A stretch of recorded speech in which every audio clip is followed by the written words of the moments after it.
والدین کے اوپر خرچ کریں، خدا کی راہ میں خرچ کرنا چاہتے ہیں۔ دوسرا مقام کیا ہے؟ اپنی اولاد بچوں کے اوپر خرچ کریں، ان کی زندگی کو سہولت دیں، فراخی دیں۔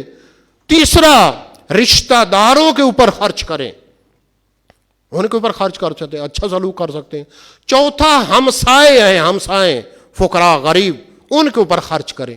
اور پانچواں مقام ہے فی سبیل اللہ، خدا کی راہ میں۔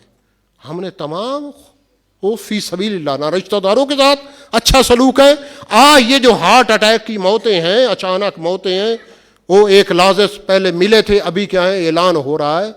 بنیادی ترین سبب یہ ہے کہ رشتہ داروں کے ساتھ اچھا سلوک کرنا چھوڑ دیا، جس کی وجہ سے بہت مختلف مریضوں امراض کے اندر روایات میں کسی وقت مفصل بحث کریں گے صلہ رحم کا کیا حکم ہے۔ آپ کی زندگی ختم ہو جاتی ہے، فرماتے کیا ہے؟ صلہ رحم کو ترک کرنے کی وجہ سے۔ یہ جو مختلف امراض کی آج ایسی امراض، دل کی مرضیں، فرماتے کیا ہے؟ کینسر، مختلف شدید ترین امراض میں مبتلا ہیں، کیونکہ ہم نے رشتہ داروں کے حق کو ادا نہیں کیا۔ فرماتے اسی طرح نماز جمعہ کی، اب یہ موضوع بحث ہے، بہت طولانی ہے۔ فرماتے ہیں میں یہ ایک نقطے کی طرف توجہ دلانے کے لیے، یہ مطمئن ہو جاؤ، یقین کر لو، کما تدینو تدانو، جیسا کرو گے ویسا بھر لو گے۔ آج اگر آپ والدین کے ساتھ اچھا سلوک کرتے ہیں، احترام کرتے ہیں، تو آئندہ آپ کی اولاد آپ کا احترام کرے گی۔ دنیا میں تو ایسا دیکھ لو گے، لیکن اگر آپ نے نہیں کیا تو یہ بھول جاؤ کہ آپ کی اولاد آپ کے ساتھ اچھا سلوک کرے۔ ملتا ہے تاریخ کے اندر، وہ کوئی شخص بیوی کے کہنے کے اوپر، کیونکہ اکثر فرماتے کیا ہے سسر کے ساتھ، ساس کے ساتھ نہیں بنتی، بہو اور ساس کی جنگ ہے جو اول سے کیا ہے جاری و ساری ہے۔ یہی ساس اپنی بیٹی اور داماد کو دیکھے بیٹھا ہوا گپے لگا رہے ہیں، خوش ہو رہے ہیں، تو بہت فریفت ہو جاتی ہے، قربان جاؤں، کتنا پیار و محبت کی باتیں وہاں خوش ہوتی ہے، لیکن بیٹے کو برداشت نہیں کرتی کہ بہو کے ساتھ وہ محبت کی باتیں کر رہو، ہنس رہو۔ کاش اگر یہ سارے بناتے، اپنی بیٹیاں آپ کی جا رہی ہیں دوسرے گھر میں، کسی کی بیٹیاں لے کر آ رہے ہیں، ان بیٹیوں کو آپ اپنی بیٹیوں کی جگہ پر قرار دیتے، اور یہ جو بیٹیاں مختلف جا رہی ہیں گھروں کے اندر، جس گھر میں جاتی اپنے والدین کو چھوڑ کے جا رہی ہیں، وہاں ساس اور سسر کو اپنے ماں باپ کی منزل پر قرار دیتی، اور وہ ساس اور سسر اگر آنے والی بہو کو اپنی بیٹی کی منزل پہ قرار دیتا تو کبھی اختلاف نہ ہوتا۔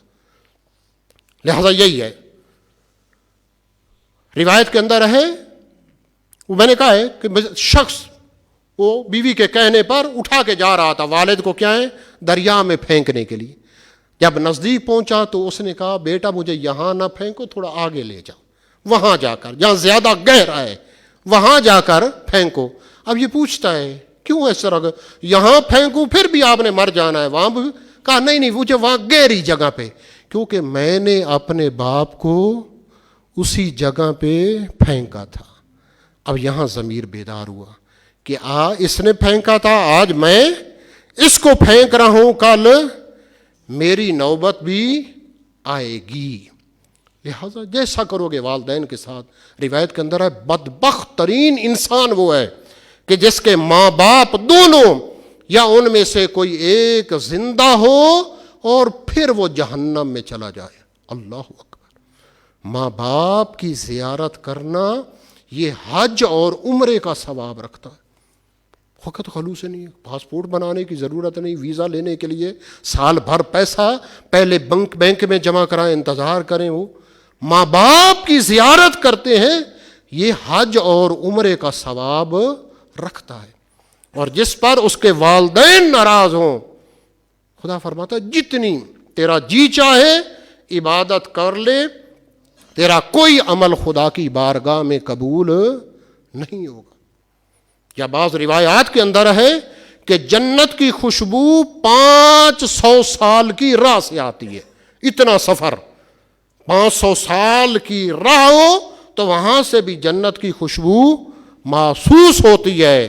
جس شخص کے اوپر اس کے والدین ناراض ہوں، جنت تو دور کی بات ہے، اس کو جنت کی خوشبو بھی نصیب نہیں ہوگی۔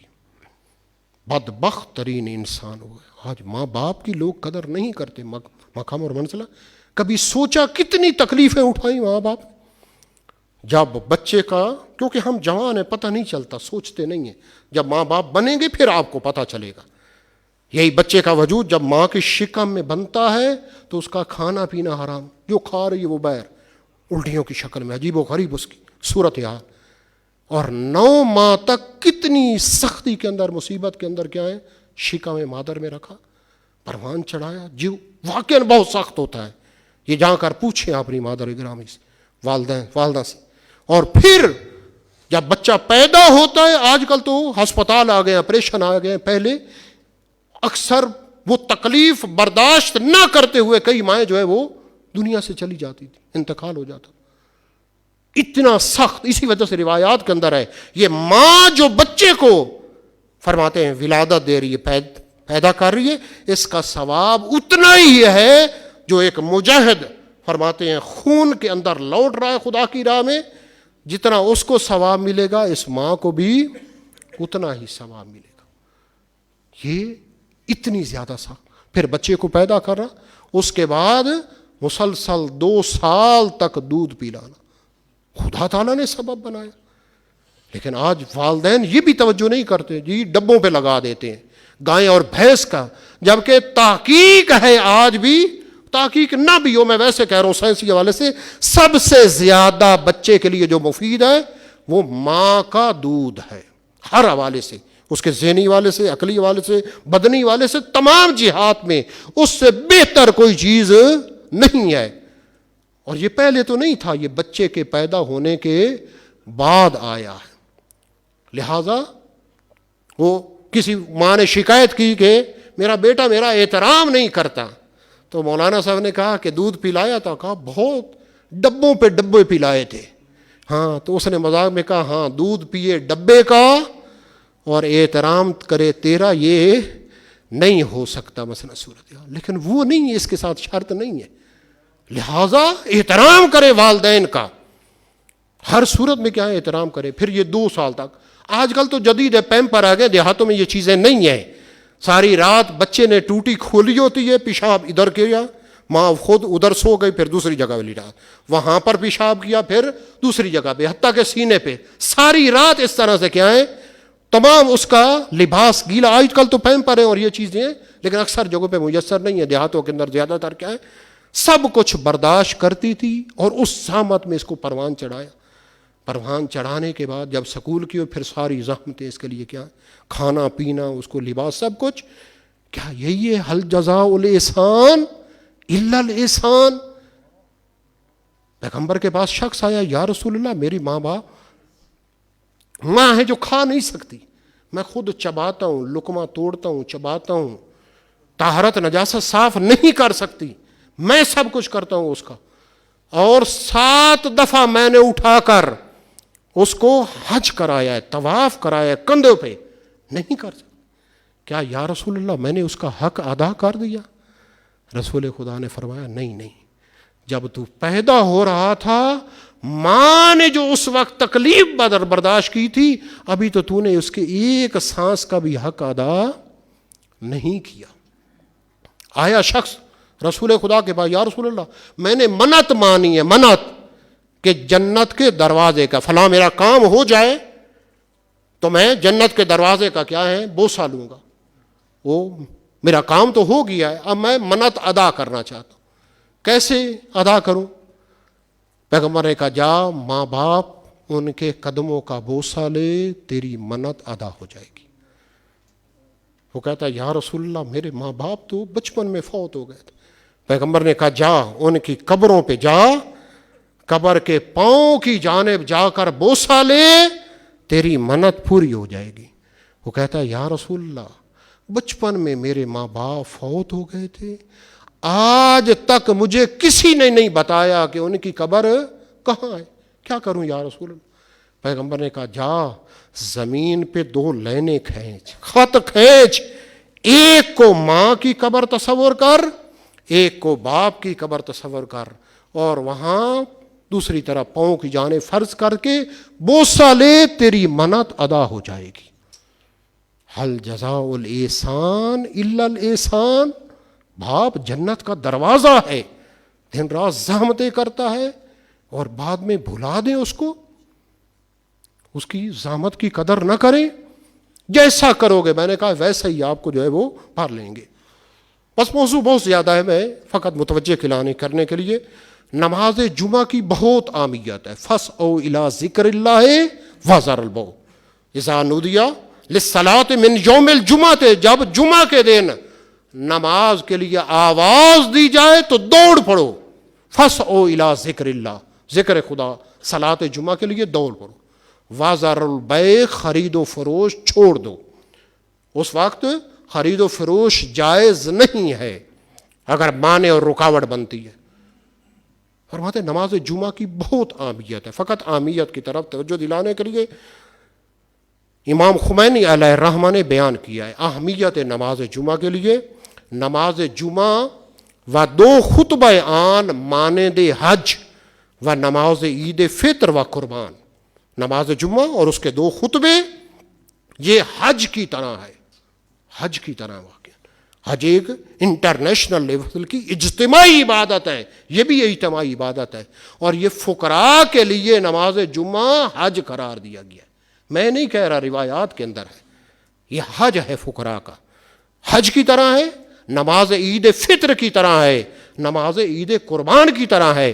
نماز عید فطر اور قربان یہ سالانہ اجتماع ہے مسلمانوں کا، اور نماز جمعہ ہر ہفتے کا اجتماع ہے، یہ اسی کی طرح ہے۔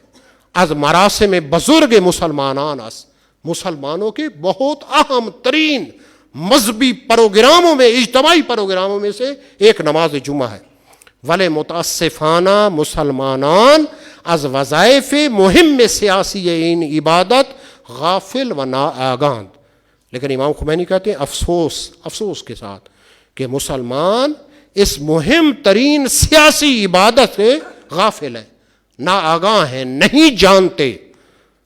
جبکہ امام فرماتے ہیں در حالی کہ انسان باندہ کے مطالعہ دقت در آکام کشوری، اگر انسان تھوڑا سا مطالعہ رکھتا ہو اور فرماتے حکومتی آکام کے اندر تھوڑی سی دقت کرے، غور و فکر کرے، فرماتے سیاسی اجتماعی و اقتصادی اسلام در بھی تو فرماتے حکومتی آکام، سیاسی اور اجتماعی اور اقتصادی مالی حوالے سے ان آکام اسلام کے اندر اگر توجہ کرے، دقت کرے، تو وہ پا لے گا، در کر لے گا کہ نماز جمعہ کی کیا اہمیت ہے، کہ اسلام دین سیاست ہے، اسلام دین سیاست ہے۔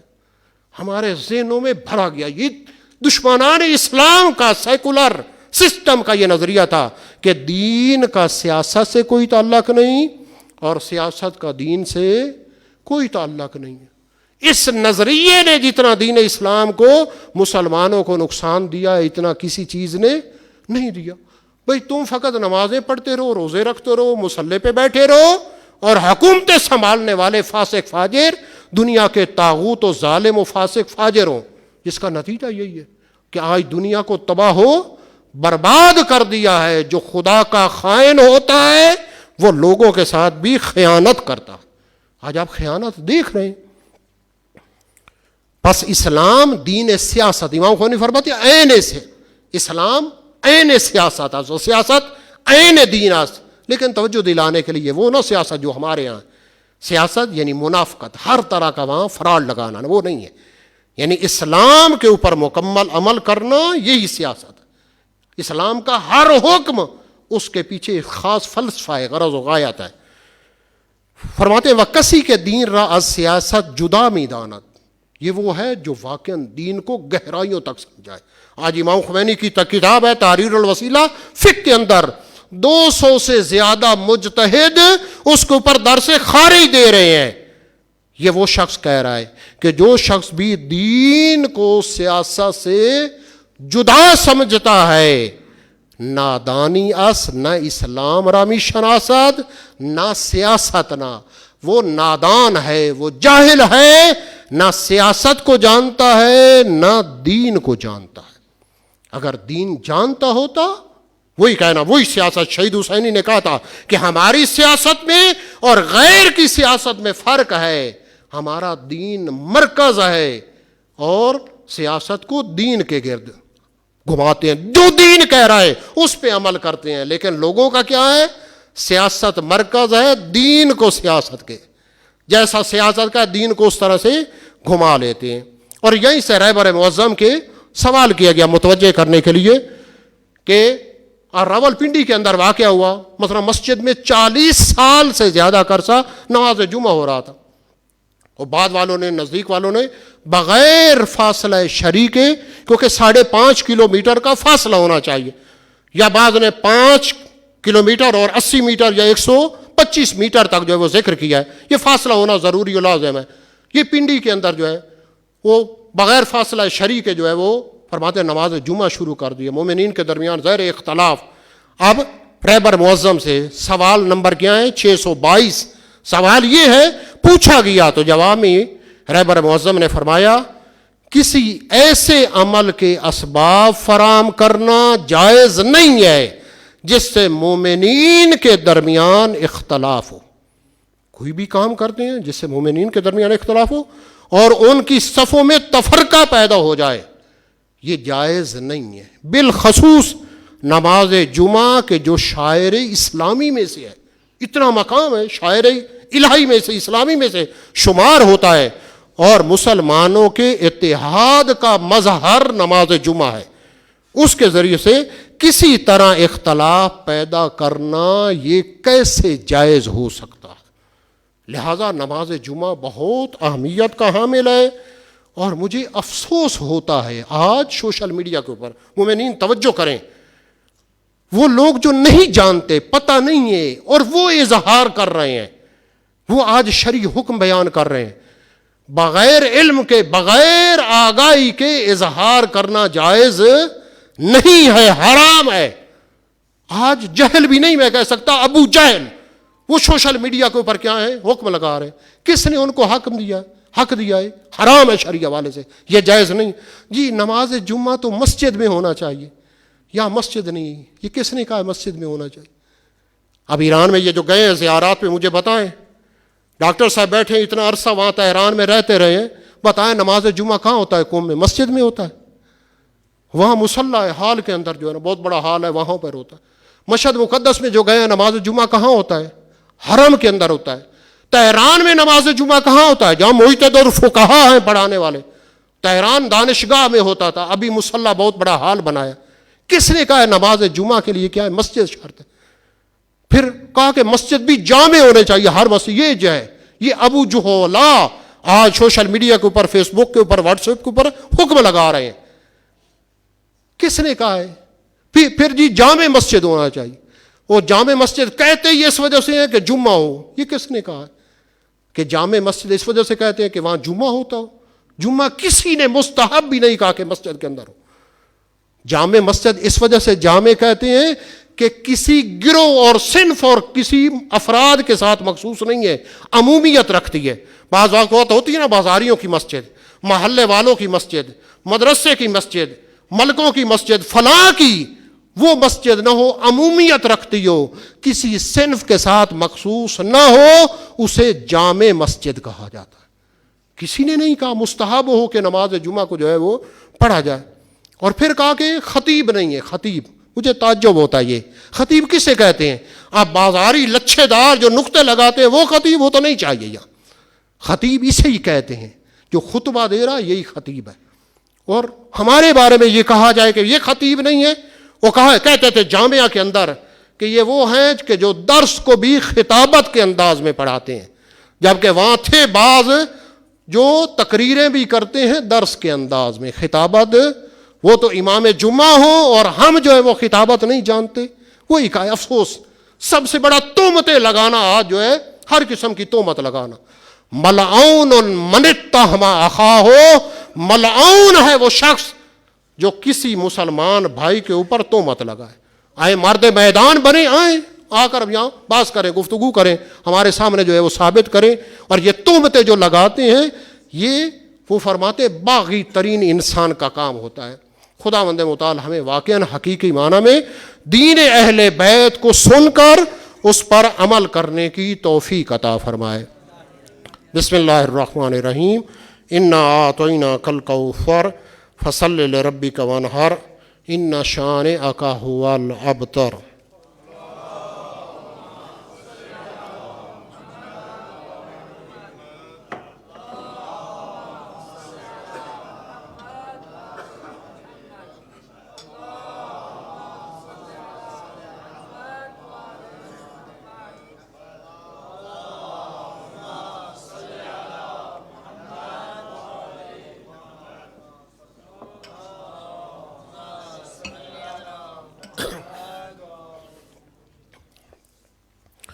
اعوذ باللہ من الشیطان الرجیم۔ بسم اللہ الرحمن الرحیم۔ الحمد للہ رب العالمین، الحمد للہ کما هو اہلہ، والصلاة والسلام علی اشرف الانبیاء والمرسلین وخاتم النبیین ابی القاسم محمد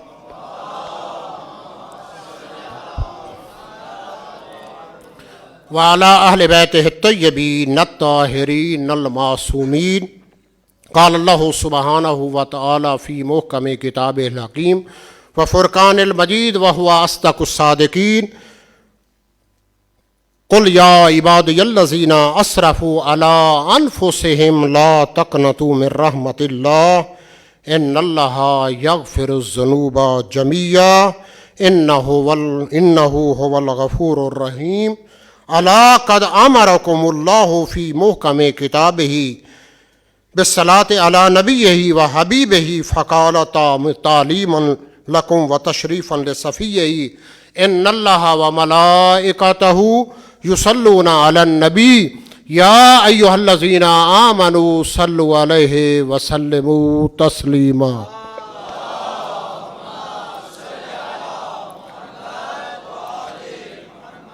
اللہم صل علی سید المرسلین و شفیع المذنبین نبینا محمد صلی اللہ علیہ وآلہ وعلی امام المسلمین وقائد الغر المحجلین امیر المومنین علی ابن ابی طالب صلوات اللہ علیہ وآلہ وعلی سیدۃ نساء العالمین وبضعۃ خاتم النبیین سیدتنا فاطمۃ بنت رسول اللہ صلوات اللہ علیہا وعلی الحسن المجتبی والحسین الشہید بکربلا وعلی ابن الحسین ومحمد ابن علی وجعفر ابن محمد وموسیٰ ابن جعفر وعلی ابن موسیٰ ومحمد ابن علی وعلی ابن محمد والحسن ابن علی علیہم الصلاۃ والسلام۔ اللہم صلی علی مولانا صاحب الزمان یملہ الارض قسطا وعدلا کما ملئت ظلما وجورا۔ صلوات پر محمد۔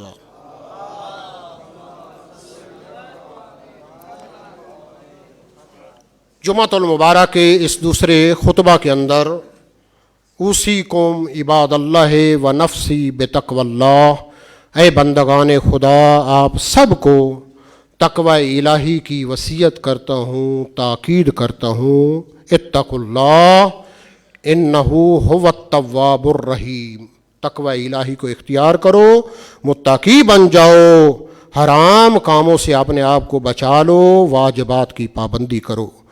اعدت للمتقین، جنت متقیوں کے لیے سجائی گئی ہے۔ اور انما یتقبل اللہ من المتقین، خدا متقیوں سے سب کچھ، سب اعمال قبول کرے گا۔ پس تقوی الہی کو اختیار کرو، متقی بن جاؤ۔ بہت زیادہ چیزیں ہیں، ان میں سے ایک مہم ہے، قرآن نے تاکید کی ہے، وَارْكَعُوا مَعَ الرَّاكِعِينَ، اقیموا الصَّلَاةَ وَآتُوا الزَّكَاةَ، نماز پڑھو اور زکوٰۃ دو۔ وَارْكَعُوا مَعَ الرَّاكِعِينَ، اور رکوع کرو رکوع کرنے والوں کے ساتھ۔ افسوس ہوتا ہے مومنین اہمیت نہیں دیتے۔ اتنی بڑی تعداد ہے، مثلا نزدیک پاک عرب کے اندر ہے، شاداب ہے، مختلف ہے، لیکن نماز جماعت کے اندر شرکت کرنا گوارا نہیں کرتے۔ میں چند ایک آپ کے سامنے روایات بیان کرتا ہوں، روایات اہل بیت علیہم الصلاۃ والسلام ہیں۔ لہذا روایت کے اندر ہے کہ ایک تکبیر جو پیش نماز کے ساتھ بجا لائی جائے جماعت کے ساتھ، 60,000 حج اور عمرے سے بہتر ہے۔ 60,000 حج اور عمرے سے ایک تکبیر جو آپ نماز جماعت کے اندر امام جماعت کے ساتھ بجا لاتے، یہ بہتر ہے۔ اور دنیا وما فیہا، دنیا اور جو کچھ دنیا کے اندر ہے اس سے 70,000 مرتبہ افضل ہے نماز جماعت کے ساتھ پڑھنا، ایک تکبیر جو امام ہے، اور ایک سجدہ جو پیش نماز کے ساتھ کیا جائے، جماعت کے ساتھ کیا جائے، 100 غلاموں کو آزاد کرنے سے بہتر ہے۔ پیش نماز کے ساتھ ایک رکعت ادا کرنا مساکینوں کے اوپر 1,00,000 دینار صدقہ کرنے سے زیادہ بہتر ہے۔ 1,00,000 دینار، دینار سونے کا سکہ ہوتا ہے، وہ خرچ کرنے سے زیادہ بہتر ہے۔ اسی طرح روایات میں بیان کیے، ایک نماز جو آپ جماعت کے ساتھ پڑھتے ہیں یہ 40 سال فورادہ نماز سے زیادہ ثواب رکھتی۔ 40 سال پوچھا گیا یا رسول اللہ یہ جو آپ نے کہا آیا ایک دن کی نمازیں ہیں جماعت کے ساتھ؟ پیغمبر نے کہا نہیں، ایک دن کی نہیں ہے، ایک ٹائم کی نماز جماعت کے ساتھ پڑھی جائے تو یہ 40 سال نماز جو فورادہ پڑھتے ہیں اس سے بہتر ہے۔ کیوں اہمیت نہیں دیتے؟ اسی طرح روایت کے اندر بیان کیا گیا ہے کہ یہ اگر امام جماعت کے ساتھ پڑھنے والا ایک فرد ہو، ایک امام جماعت ہے اور ساتھ، تو فرماتے ہیں اس کو جو ہے وہ 25 نمازوں کا ثواب ملے گا۔ اگر ساتھ ایک اور اضافہ ہو جاتا ہے، یعنی 2 آدمی ہیں پڑھنے والے، تو 25 کو 25 کے ساتھ ضرب دیں تو 625 نمازوں کا ثواب ملے گا۔ اگر ایک اور زیادہ ہو جاتا ہے تو پھر 625 کو 625 کے ساتھ ضرب دیں 3,90,000 سے زیادہ، اور یہی اگر تعداد بڑھتی جائے 10 یا 10 سے زیادہ افراد ہو جائیں تو پھر تمام روئے زمین کے اندر جو ہے یہ کاغذ بن جائے، تمام درخت قلم بن جائیں، تمام سمندر سیاہی بن جائیں، اور نماز جماعت کا ثواب تمام جن و انس لکھنے والے ہو جائیں تو ساری نماز جماعت تو دور کی بات ہے، ایک رکعت کا بھی حساب شمار نہیں کیا جا سکتا۔ یہ روایات اہل بیت ہیں، اس میں کسی قسم کا شک و شبہ نہیں ہے، اور یہ اتنی معتبر روایت ہے۔ مراج عظام محدث اپنی توضیح المسائل کے اندر کیا ہے اس کو لے کر آتے ہیں۔ کیوں نماز جماعت کی پابندی نہیں کرتے؟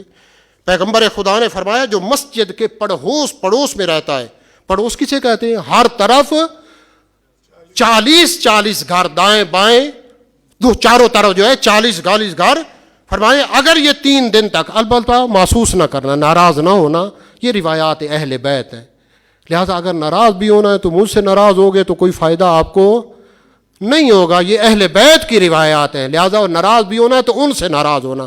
میں تو آپ کے سامنے کیا ہے تاکہ آپ کو فائدہ بھی ہو، باروں بار سیدھا کیا ہے جہنم میں جائیں غیر اہل بیت کی مخالفت کر سے، ان سے ناراض ہو کر، لہذا یہ روایات اہل بیت ہے۔ جو مسجد کے پڑوس میں رہتا ہے 3 دن تک متواتر نماز جماعت میں شامل نہ ہو تو اس پر اللہ، ملائکہ اور تمام لوگوں کی لعنت ہے۔ اس کے ساتھ تزویج کا رابط قائم نہ کریں، شادی نہ کریں، اس کو لیں، بیٹی دینا اور لینا نہ کریں، اور اگر تارک نماز بیمار ہو جائے تو اس کی عیادت نہ کریں۔ اسی طرح جبرائیل امین روایت کے اندر ہے، آ کر عرض کیا اے پیغمبر خداوند متعال، فرماتے خدائے جبار تحفہ سلام کے بعد فرماتا ہے جو نماز جماعت سے جدا ہو کر مر گیا وہ جنت کی بو بھی نہیں سونگے گا۔ میں نے کہا ہے نا پہلے، جنت کی خوشبو 500 سال کی راہ سے آتی ہے، اور ایسا فرد جنت کی خوشبو بھی خوشبو بھی نہیں سونگے گا۔ جو جماعت کو ترک کرنے والا ہے، روایت کے اندر ہے یہی کہ وہ میرے نزدیک ملعون ہے۔ اے محمد، جماعت میں شامل نہ ہونے والے تیری امت کے یہودی ہیں۔ میں نے ہر ذی نفس، ہر ذی روح کو حکم دیا ہے کہ وہ تارک جماعت کے اوپر لعنت کرے۔ کیوں اہمیت نہیں دیتے مومنین کرام؟ 3-4 افراد، وہ بھی کیا ہیں، وہ 5 افراد اتنی بڑی آبادی سے کیا ہے نماز جماعت کے اندر شرکت کرتے۔ حضرت امام جعفر صادق علیہ الصلوۃ والسلام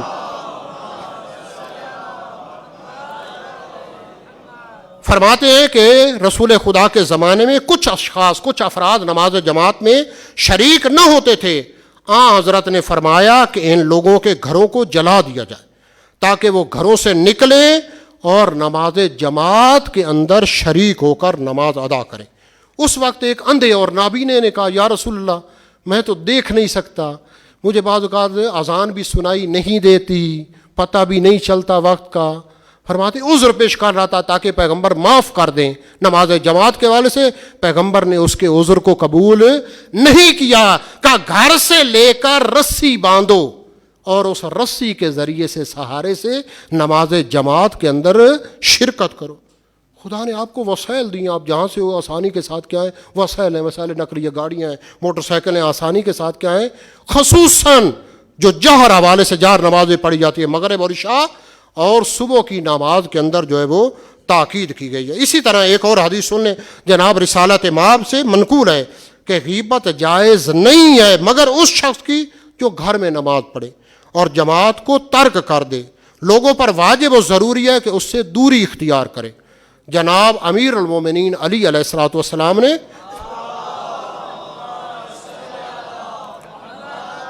نے فرمایا، جو لوگ مسجد میں حاضر ہو کر شریک جماعت نہیں ہوتے ان کے ساتھ کھانا پینا فرماتے ترک کریں اور نکاح کا ان کے ساتھ ربط و ضابط نہ رکھیں، قطع کر دو۔ پس اول وقت میں نماز جماعت کے ساتھ شامل ہونا بہت ثواب ہے۔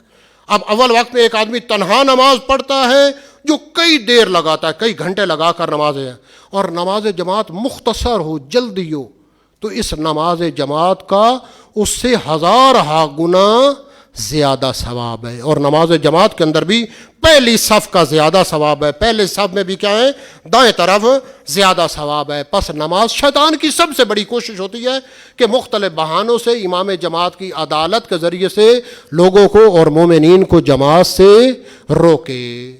یا عبادی الذین اسرفوا علی انفسہم لا تقنطوا من رحمت اللہ، اے وہ لوگوں کہ جنہوں نے اپنے نفسوں پر ظلم کیا ہے، خدا کی رحمت سے نا امید نہ ہو۔ یہ آیہ کریمہ میں نے پچھلے جمعے میں پڑھی تھی، فقط آپ کو بتانا یہ کس مقام پر نازل ہوئی۔ روایت کے اندر ہے، شان نزول بیان کیا گیا، بہلول نباش حضرت معاذ بن جبل انصاری آئے رسول خدا کے پاس، باہر دیکھا کہ ایک جوان ہے زاروں قطار رو رہا ہے، ایسے رو رہا ہے جس طرح بوڑھی ماں اپنے جوان بیٹے کی میت پہ روتی ہے۔ پوچھا کیوں رہے رو؟ کہا میں گناہ گار ہوں، رسول کے معذر میں جانا چاہتا ہوں۔ معاذ بن جبل انصاری گئے، بہت ان کا مقام ہے، پھر کسی وقت معاذ بن جبل انصاری کا کہا یا رسول اللہ، باہر ایک جوان ہے وہ آپ سے ملنا چاہتا ہے، اجازت؟ پیغمبر نے اجازت دی، آیا جوان پیغمبر کے پاس، پھر بھی رو رہا ہے۔ رسول خدا نے کہا کیوں رو رہے ہو؟ کہا یا رسول اللہ میں گناہ گار ہوں۔ تو رسول خدا نے کہا خدا تیرے گناہوں کو معاف کر دے گا۔ کہتا نہیں یا رسول اللہ میرا گناہ بہت بڑا ہے۔ پیغمبر نے کہا تیرا گناہ اگر ان پہاڑوں اور درختوں سے بھی بڑا ہے خدا اس کو بھی معاف کر دے گا۔ کہتا ہے یا رسول اللہ میرا گناہ اس سے بھی بڑا ہے۔ پھر رسول خدا نے کہا تیرا گناہ اگر اس آسمانوں اور زمین سے بھی بڑا ہے خدا اس کو بھی معاف کر دے گا۔ کہتا ہے یا رسول اللہ نہیں، میرا گناہ اس سے بھی بڑا ہے۔ پھر رسول خدا نے کہا بتا کیا عرش اور کرسی خدا وہ بڑا ہے یا آپ کا گناہ بڑا ہے؟ کہتا ہے یا رسول اللہ میرا گناہ بڑا ہے۔ اب پھر خود رسول خدا نے ناراض ہو کر کہا مجھے اتنا بتا، کیا خدا کی رحمت بڑی ہے یا تیرا گناہ بڑا ہے؟ سبقت رحمتہ علی غضبہ، خدا کی رحمت ہر جگہ پر چھائی ہوئی ہے۔ خدا کی رحمت وسیع ہے، اتنی وسیع ہے کہ آپ سوچ بھی نہیں سمجھتے. پیغمبر نے کہا بتا تو نے کیا گناہ کیا ہے؟ کہتا ہے یا رسول اللہ میرا کام ہے کفن چوری کرنا. بلول نباش جب کوئی مر جاتا تھا قبر کھود کر اس کا کفن اتار لیتا تھا، یہی اس کا کام تھا. کہتا ہے قبیلہ انصار کی خاتون لڑکی، اس کا انتقال ہوا، میں نے اسی طرح سے گیا قبر کھودی اور کفن جب اتارا تو وہاں پر شیطان ملعون نے مجھے حرام کے اندر مبتلا کیا. جب میں حرام کر کے جا رہا تھا میت کے اندر سے ایک آواز آئی کہ اے ملعون تو نے مجھے مردوں کے درمیان ننگا کیا اور مجھے جنابت کی حالت میں چھوڑ کے جا رہا ہے، خدا تجھے جہنم کی آگ میں جلائے گا. اب یہ سننا تھا رسول خدا نے، اسے کہا کہ نکل جا، یہاں سے نکل جا، ہو سکتا ہے تیری وجہ سے ہمارے اوپر بھی عذاب نازل ہو جائے. اب یہ اس کو متوجہ کرانا تھا وہ کہ تاکہ توبہ زیادہ کرے. اب وہ چلا گیا، توبہ کرتا رہا، 40 دن تک روتا رہا، بوریے کا لباس پہنا اور رو رو کر اس کا یہ گوشت گل گیا اتنا زیادہ، رنگ بالکل سیاہ ہو گیا، بہت ہی کمزور ہو گیا. 40 دن گزر گئے، ہاتھ پسے گردن باندھے ہوئے ہیں. کہتا ہے میرے اللہ میری توبہ کے ساتھ تو نے کیا کیا، میری توبہ قبول یار. کہتا ہے اے میرے اللہ تو کتنا کریم ہے، تو کتنا مہربان ہے، تو نے مجھے ہر نعمت دی لیکن میں نے تیری مخالفت کی. اے میرے اللہ میں سب کچھ برداشت کر سکتا ہوں، تیری جہنم کی آگ برداشت نہیں کر سکتا. میرے اللہ میرے اوپر آسمان سے پتھروں کی بارش نازل کر، میرے اوپر آگ برسا، مجھے دنیا میں سزا دے دے، آخرت کی جہنم کی آگ سے بچا لے. یہ کہتا رہا. کہتا ہے اگر میری توبہ قبول کر لی ہے تو پیغمبر کے اوپر وحی نازل کر. پیغمبر کے اوپر وحی نازل ہوئی، یا عبادی الذین اسرفوا علی انفسہم لا تقنطوا من رحمت اللہ. جو ہے وہ لوگوں جنہوں نے اپنے نفسوں پر ظلم کیا ہے خدا کی رحمت سے نا امید نہ ہو. لا تقنطوا من رحمت اللہ ان اللہ یغفر الذنوب جميعا، خدا سارے گناہ معاف کر دے گا. انہ هو الغفور الرحیم، بے شک خدا کی ذات بہت بخشنے والا ہے. پیغمبر خدا آئے، یہ آیت نازل ہوئی، پوچھا وہ کہاں ہے؟ کسی نے بتایا فلاں جگہ پہ پہاڑ میں صحرا کے اندر ہے. پیغمبر اصحاب کو لے کر آئے تو کیا دیکھا کہ زارو قطار رو رہا تھا، ہاتھ پسے گردن باندھے ہوئے تھے، بالکل کا رنگ سیاہ ہو گیا تھا اور اتنا رو رہا تھا کہ چاروں طرف درندے اس کے ارد گرد گھیرا ڈال کر اس کو دیکھ کر رو رہے تھے، پرندے سر پہ سایہ کر کے وہ بھی رو رہے تھے. پیغمبر خدا آگے بڑھے، اس کے ہاتھ کو گردن سے چھوڑایا اور اسے خوشخبری دی کہ خدا نے تجھے جہنم کی آگ سے آزاد کر دیا. لا تقنطوا من رحمت اللہ، خدا کی رحمت سے نا امید نہ ہو. آج ہم مختلف گرفتاریوں میں، تکلیفوں میں، پریشانیوں کے اندر ہیں، ہر دروازے پہ جائیں گے، ہر شخص کے پاس جائیں گے، کیوں خدا کی بارگاہ میں نہیں کہتے ایک دفعہ یہی اپنا دکھ تکلیف اپنی زبان کے اندر، جو بھی آپ کی زبان ہے، کسی زبان میں خدا کی بارگاہ میں پیش کرو. اور آپ کے پاس تو الحمدللہ ایسے واسطے ہیں. خدا کو واسطہ دو امام حسین کے کٹے ہوئے گلے کا، کون سی چیز ہے خدا قبول نہیں کرے؟ خدا کو واسطہ دو باب الحوائج حضرت عباس علمدار کا، خدا کو واسطہ دو حضرت زہرا کے زخمی پہلو کا، خدا کو واسطہ دو معصوم علی اصغر کے کٹے ہوئے گلے کا. خدا کون سی چیز ہے جو قبول نہیں کرے؟ لہٰذا وہ خدا کے ساتھ راز و نیاز کریں. کئی چیزیں ہیں جو ہے وقت نہیں ہے میں آپ کو جو ہے وہ پہنچانا چاہتا ہوں. دنیا جہان کے اندر یہ موضوع بھی جو ہے وہ رہ گیا. بس امام معصوم فرماتے ہیں، حضرت امام صادق علیہ الصلاۃ والسلام،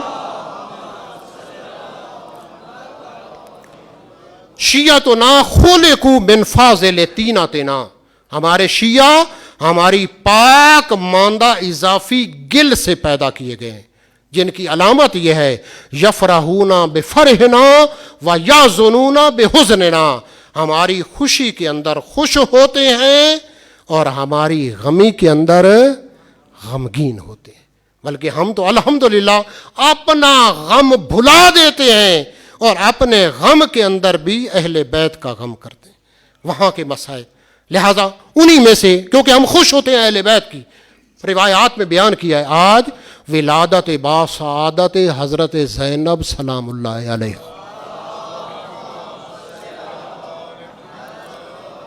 اس ولادت باسعادت کی مناسبت سے آپ تمام مومنین کو خصوصاً مقام معظم رہبری اور بالاخص وقت کے امام زمان علیہ الصلاۃ والسلام کی خدمت میں ہدیہ تبریک و مبارکباد پیش کرتا ہوں۔ اور عیدی لیں، ہوتا ہے نا جب اس طرح ہو تو امام سے عیدی لیں، خدایا ہمیں اور کچھ نہیں چاہیے، آج جمعہ کا دن ہے اور ہماری سب سے بڑی آرزو ہے ہمارے امام وقت کے امام کا ظہور ہو جائے۔ لہذا بہت مقام ہے زینب سلام اللہ علیہ کا۔ اسی وجہ سے کسی بزرگ نے کہا تھا، یہ عظمت سمجھانے کے لیے کافی ہے کہ کربلا در کربلا می ماند اگر زینب نبود، یہ کربلا کے اندر ختم ہو جاتا اگر ثانی زہرا نہ ہوتی۔ یہ ثانی زہرا نے ہر جگہ پہ یہ کربلا کے پیغام کو پہنچایا ہے۔ وہ بی بی جو کہہ رہی تھی اتنے مصائب جھیلے، سب کچھ خدا کی راہ میں قربان کی، بھائی شہید کرا دیے، بھتیجے شہید کرا دیے، بیٹے شہید، سب کچھ خدا کی راہ میں قربان کرنے کے بعد پھر بھی جب یزید کے دربار میں گئی اور اس ملعون نے دل آزاری کی تو یہی بی بی نے کہا کد قیدہ کا وسع ساہیہ کا وناسب جودہ کا، جو تو مکر کر سکتا ہے مکر کر لے، جو تو طاقت لگا سکتا ہے طاقت لگا لے، جو تو پاور لگا سکتا ہے جتنی کوشش کرتا ہے کر لے، یاد رکھ لا تمہوہ ذکرنا، ہمارا ذکر قیامت تک نہیں مٹا سکتا، ولا تمت وحینا، ہماری وحی کو ختم نہیں کر سکتا۔ بہت عظمت ہے فرماتے ہیں ثانی زہرا کی۔ اسی وجہ سے حضرت امام سجاد علیہ الصلوۃ والسلام فرماتے کہ میری پھوپھی وہ عالمہ ہے کہ جس کو کسی نے تعلیم نہیں دی، علم نہیں دیا، وہ عاقلہ ہے کہ جس کو کسی نے شعور اور عقل نہیں دیا، اس بلند ترین مقام پر فائز ہے۔ اور ایک اور چیز مومنین، آئندہ ایام فاطمیہ 13 جمادی الاولیٰ سے، کیونکہ روایات دو طرح کی ہیں، میں نے کہا مومنین کا کام ہوتا ہے خوشی میں خوش ہوتے ہیں اور غمی کے اندر غم کرتے ہیں، دو طرح کی روایت ہے بی بی کی شہادت کے بارے میں 75 دن یا 95 دن، مشہور روایات 95 دن کی ہیں جو 3 جمادی الثانی کو بنتا ہے، لیکن یہ بھی روایات ہیں، ایک نہیں کئی روایات ہیں جو 75 دن کو بیان کر رہی ہیں۔ اس کے مطابق 13 جمادی الاولیٰ کو شہادت ہے بی بی دو عالم حضرت فاطمہ زہرا سلام اللہ علیہ۔ مومنین دقت کریں اس کے بارے میں، مجالس کا اہتمام کیا بہتر ہے ہم 13 جمادی الاولیٰ سے لے کر 3 جمادی الثانی تک بی بی کا غم منایا جائے، اور آپ نے آپ کو زندہ کرنا ہے، واقعاً وہ شرف لینا ہے، تمام خدا کی برکات اور رحمات کو اکٹھا کرنا چاہتے ہو تو بی بی دو عالم کا ذکر کرو گے، خدا تمہیں بلند کر دے گا، خدا تمہاری تمام شرعی حاجات کو پورا کر دے گا۔ لہذا مسائل بہت زیادہ ہیں، فقط اشارہ کر دوں، آپ نے دیکھا سیال کوٹ کے اندر بہت ظلم ہوا، جتنی اس کی مذمت کی جائے اتنا کم ہے۔ دن دہاڑے ایک ریاست کے اندر آ کر اس بے دردی کے ساتھ اپنے مہمان واقعاً مہمان جو ہے وہ اکرم الضیف ولو کان کافرا، مہمان کا احترام کرو اگرچہ کافر ہی کیوں نہ، اس کے اوپر تہمت لگا کر بالفرض اگر تھی یہ صورتحال تو آپ کا کام نہیں ہے، ریاست کو شکایت کرتے، وہاں کیس چلتا، اس کا ثابت ہوتا، سزا مثلا ہوتی۔ یہ کوئی طریقہ کار ہے؟ حکومت ختم ہو چکی ہے، نابود ہو چکی ہے، یہ آج نہیں ہے، 2008 سے یا 2012 سے اس طرح کے 20 واقعات ہوئے ہیں۔ چنی گوٹ کے اندر واقعات ہوا، یہاں رائی ونڈ کے اندر وہ واقعہ ہوا، بھٹے کے اندر جلا دیا گیا، مختلف جگہوں پہ یہ واقعات ہوئے، لیکن حکومت نے کسی ایک کو بھی سزا نہیں دی۔ اگر سزا دی ہوتی تو آج یہ صورتحال نہ ہوتی۔ کیوں حکومت ٹس سے مس نہیں ہوتی؟ اور میں سلام کروں گا، واقعاً مومنین نے وہ دیکھی ہوگی وہ ویڈیو، واقعاً اس جوان ملک عدنان کو، وہ حسینی جوان ملک سید شبیر سجاد حسین کا بھتیجا جو ISO کے جو ہے وہ فرماتے رہنما میں سے ہے، اس کا بھتیجا وہ واقعاً ایک حسینی جوان، جا کر دیکھے آخر وقت تک اس نے ہر بھرپور کوشش کی، اس کے اوپر جھکا ہوا ہے اس کو ٹانکوں کے اندر بچانے کی۔ یہ ہے جب تمام یزیدی کردار ادا کرے، حسین کا ماننے والا حقیقی وہی ہوتا ہے اس میدان میں بھی اتر کر اہل بیت اور حسین کے کردار کو زندہ کرے۔ میں اس کی عظمت کو سلام کرتا ہوں۔ اسی طرح کئی واقعات ہیں، لہذا ایک یہ ہے کہ تاریخ طالبان کے حکومت نے فرماتے ہیں 42 افراد کو آزاد کیا جنہوں نے پاکستان کے اندر ظلم کیا، بہت بڑا بم دھماکے کیے، ہر طرح کے جرم کیے، اور کل جمعرات کو 96 افراد کے آزاد کرنا تھا۔ وہ جو دہشت گرد ہیں ان کو آپ آزاد کر رہے ہیں، کل نتیجہ کیا ہوگا؟ وہ تباہی اور بربادی نہیں ہوگی؟ کیا ریاست کے اندر طاقت نہیں ہے؟ اسی طرح ایک اور چیز، سعودیہ کے اندر تبلیغی جماعت کے اوپر سعودیہ نے پابندی لگا دی ہے، کہا یہ انڈیا سے اور پاکستان سے شروع ہوئی ہے، اور یہ فرماتے ہیں اس بدعات پھیلاتے ہیں، اپنی طرف سے دین کی تشریح کرتے ہیں، ان کو کسی چیز کا پتہ نہیں ہے۔ پورے سعودیہ کے اندر تبلیغی جماعت کے اوپر پابندی لگا دی۔ ایک اور مسئلہ جس کی طرف کیا اشارہ کر دوں کہ انڈیا کے اندر وسیم رشدی ملعون، جس نے 26 آیات کو پہلے قرآن سے نکالا اور سپریم کورٹ کے اندر کیس کیا، اور پھر پیغمبر خدا رحمت للعالمین کی توہین میں کتاب لکھی، اور وہ ملعون فرماتے ہیں ہندو مذہب کو قبول کیا۔ ہندو کوئی مذہب نہیں ہے، یہ سوائے خرافات کے اور کوئی چیز نہیں ہے، مذہب نہیں ہے، کوئی شریعت نہیں ہے، کوئی دین نہیں ہے، لہذا وہ اختیار کیا۔ فرماتے ہیں اس ملعون نے، یہ بہت بڑا جو ہے ظلم، کاش علماء نے کی ہوگا، حتماً اس سے کیا ہے ہر طرح کی حجت تمام کی ہوگی، لیکن یہ اپنی دنیا تباہ کر گیا اور آخرت بھی تباہ کر دیا۔ لہذا ایک اور مسئلہ کہ جو پاکستان کے اندر واقع ہوا ہے، وہ ڈاکٹر شبیر میسمی، حجت الاسلام، آپ نے آپ کو آیت اللہ کہتے ہیں، میں فقط اشارہ تعریف قرآن کے بارے میں انہوں نے اظہار رائے کی جو تمام مذہب شیعہ کے خلاف ہے۔ کہا برطانیہ کے اندر 4 قرآن ہیں، ان کی تحقیق ہوئی ہے، وہ ائمہ اطہار کے لکھے ہوئے ہیں، جبکہ یہ روایات اہل بیت میں برطانیہ اس کی تائید کرے گا۔ یہ تعجب ہے، واقعا سوچنا چاہیے۔ جو بھی قرآن کی تعریف کا قائل ہے وہ دائرہ اسلام سے۔ علامہ طباطبائی اس طرح جا کر کیا ہے دیکھیں بزرگان فرماتے ہیں آیت اللہ کھوئی، البتہ اس نے معذرت کی، پہلے سوچنا چاہیے، اتنا بڑا اس سے مذہب شیعہ کو بدنام کرتے ہیں۔ جائیں دنیا جہان میں کہیں چلے جائیں، کسی شیعہ گھر میں، کسی مسجد میں، کسی امام بارگاہ میں جائیں، کوئی اور قرآن ملے گا آپ کو؟ اوریجنل قرآن آپ لے آنا چاہتے ہیں؟ ہمارے علماء نے 100 جلدیں تفسیریں لکھی ہیں، کیا کسی اور قرآن کی ہیں؟ اسی قرآن کی ہیں۔ لہذا یہ بہت بڑا جو ہے وہ ظلم کیا گیا۔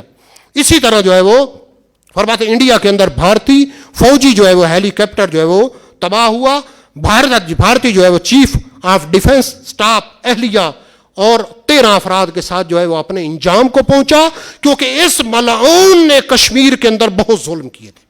بعض اسی وجہ سے ایسے بم گرائے کہ وہ لاشیں مسخ ہو جاتی تھی، پہچاننے کے قابل نہیں رہتی تھی۔ خدا نے اسے زمین و آسمان کے اندر درمیان میں جلا کر دوسروں کو بتا دیا، فَاعْتَبِرُوا يَا أُولِي الْأَبْصَارِ، اگر عقل رکھتے ہو تو اس سے عبرت حاصل کرو۔ جس طرح قید شہید کیا، وہ قاتل ملعون خدا نے اس کو بھی زمین و آسمان کے اندر تباہ و برباد کر کے بتا دیا کہ اسی طرح ظالم کو خدا بعض اوقات عبرت بناتا ہے۔